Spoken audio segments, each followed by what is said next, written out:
আসসালামু আলাইকুম বন্ধুরা, রুহানি চিকিৎসালয়ে আপনাদের সবাইকে স্বাগত, আন্তরিক ভালোবাসা ও শুভেচ্ছা। আজকে আপনাদের মাঝে খুবই গুরুত্বপূর্ণ একটা আমল নিয়ে আসলাম। তো মূলত এই আমলটা হচ্ছে স্মৃতিশক্তি বৃদ্ধি করার জন্য। আর এটা এমনই একটা আমল যেটা বিফলে কখনো যায়নি আল্লাহর রহমতে, আর আগামীতেও যাবে না যদি নিয়ম অনুসরণ করা হয়। তো চলুন বিষয়টা আপনাদের মাঝে আমি খুলে বলি, তারপর মূল জায়গায় যাই। মূলত যারা কবিরাজি কাজ করে, মোদাব্বিরি করে, তদবির লাইনে যে কোনো ধরনের চিকিৎসা করে, এমনকি যারা পড়াশোনা করে, কেউ আবার চাকরির জন্য ছুটাছুটি করছে, কিন্তু পরীক্ষার জায়গায় গিয়ে বুদ্ধি হারিয়ে ফেলছে, এই জায়গায় স্মৃতিশক্তি বাড়ানোটা খুব জরুরি এবং তীক্ষ্ণ রাখাটা খুব জরুরি। তো যে কোনো কাজ অগ্রিম প্রস্তুতি অগ্রিম নিতে হয়, এই জিনিসটাই স্বাভাবিক। এখন আপনারা যদি অগ্রিম পরিস্থিতি না নেন আর হঠাৎ করে কাজ করতে বা ওরকম একটা সিচুয়েশনে চলে যান, তাহলে কিন্তু আপনারা বিপাকের মধ্যে পড়বেন, এটাই স্বাভাবিক। মূলত নকশাটা আগে দেখিয়ে দেই, তারপরে বিষয়টা বলি। এই যে এটা সম্পূর্ণ নকশা, কথা বুঝতে পারছেন? আচ্ছা, এবার চলে আসি নকশাটার বিষয়ে আলোচনা করি। তাহলে আপনাদেরকে বললাম যে কীভাবে কাজে ব্যবহার করতে পারবেন, কথা বোঝা গেল? স্মৃতিশক্তি বাড়ানোর জন্য বা স্মৃতিশক্তি বৃদ্ধির জন্য এই আমলটা বলা যেতে পারে একটা অদ্বিতীয় আমল, যা সঠিকভাবে সঠিক নিয়মে করলে বিন্দু পরিমাণ কোনো সমস্যা দেখা দিবে না। কেউ কেউ বলতে পারে যে কেতাব থেকে আমল দিচ্ছি, এর স্বীকৃতি আবার আমি দিচ্ছি, এটা আবার কী ধরনের সিস্টেম? ভাই, আমি তো আপনাদের মতো বসে থাকা বা শুধু ভিডিও বানানোর জন্য আসছি, বিষয়টা এমন না। আমি প্রকৃতভাবে কাজ করি, কথা বুঝতে পারছেন? নিত্যদিনের নিত্য রোগী আসে, বহুরূপী রোগী, বুঝতে পারছেন? এই রিলেটেড রোগী কিন্তু বহুরূপী। তো সবার চিকিৎসা আমাকে করতে হয়। আপনাদের জন্য একটু ডেমো দেখাই। যে দেখছেন, এটা আমার কাজের স্থান, আমি এখানে বসেই ভিডিওটা বানাচ্ছি, কথা বুঝতে পারলেন? এর বেশি দেখানোর রাইট নাই বা নিয়ম নাই। তো এই জায়গায় হচ্ছে বিষয়টা। এখন আপনাদের মাঝে বিষয়টা আমি খুব ক্লিয়ারভাবে খুলে বলি। কাজ যদি পেতে চান, তো আপনাকে কি করতে হবে? কষ্ট করতে হবে।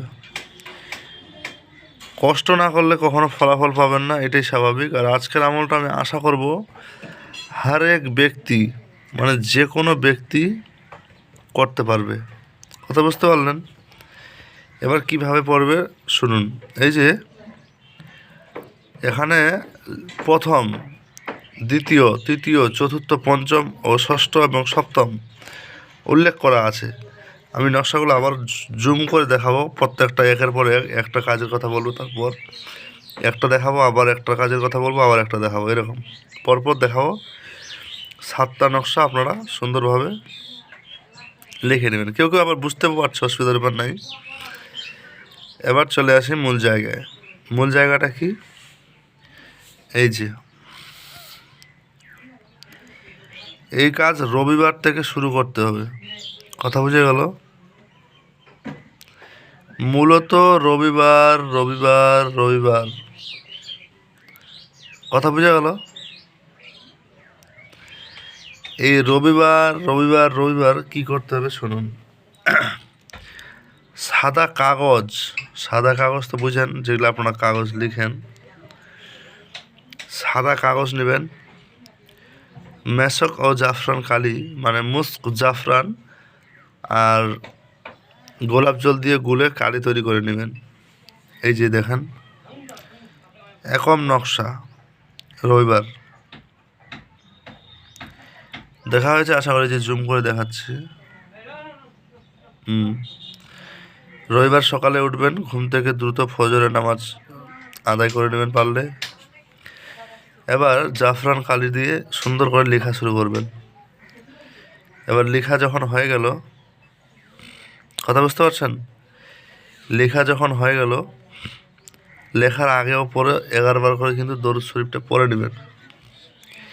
খালি পেটে অজু অবস্থায় ওই জায়গায় বসে লিখে তারপর ওটা শুকিয়ে যাওয়ার পর 1 গ্লাস পানি নেবেন, সূরা ফাতিহা 7 বার পড়বেন, পানিতে ফু দিবেন। সূরা ফাতিহা সবাই জানে, এতে বলার ব্যাপার নাই, তারপরে সবার উদ্দেশ্যে আমি বলে দিচ্ছি, বিসমিল্লাহির রহমানির রহিম, আলহামদুলিল্লাহি রাব্বিল আলামিন, আর রহমানির রহিম, মালিকি ইয়াউমিদ্দিন, ইয়াকা নাবুদু ওয়া ইয়াকা নাস্তাইন, ইহদিনাস সিরাতাল মুস্তাকিম, সিরাতাল লাযিনা আন'আমতা আলাইহিম গায়রিল মাগযুবি আলাইহিম ওয়ালাদ-দাল্লিন। ঠিক আছে, এখানে আবার অনেক রকম অনেক কথা বলতে পারে, জল্লিন দল্লিন, যে যেটা পড়বে সেটাই কাজে লাগবে। তো পড়ে নেবেন 7 বার পরে ফু দিয়ে। এই কাগজটা সুন্দর করে ফোল্ড করবেন, যেটা লিখলেন, লিখে ফোল্ড করে এবার কী করবেন, গিলে ফেলবেন। হ্যাঁ, ট্যাবলেটের মতো গিলে ফেলবেন পানি দিয়ে, ওই পানিটা দিয়ে খাবেন, গিলে ফেলবেন। এই কাগজের ফলে যে আপনার কোনো ক্ষতি হবে এমন না, ওটা খাওয়ার জন্যই নিয়ম। কথা বুঝতে পারছেন?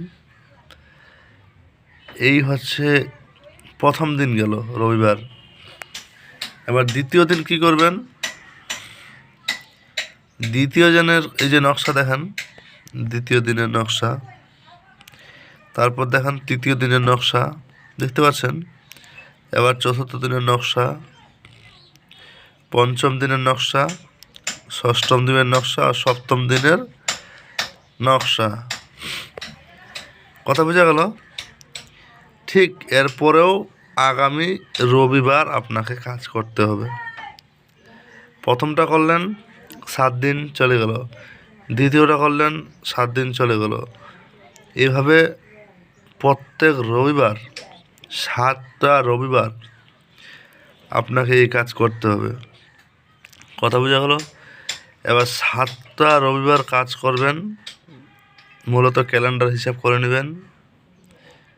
একদিন লিখলে কিন্তু যে সবগুলোই হবে এমন না, পরপর 7টা রবিবার 7টা রবিবারে লিখতে হবে। কথা বোঝা গেল? এই কাজ অনেকে আমার কাছে করিয়ে নেয়। তো ইনশাল্লাহ সবাই আজকে সেই স্মৃতিশক্তিতে তেজ।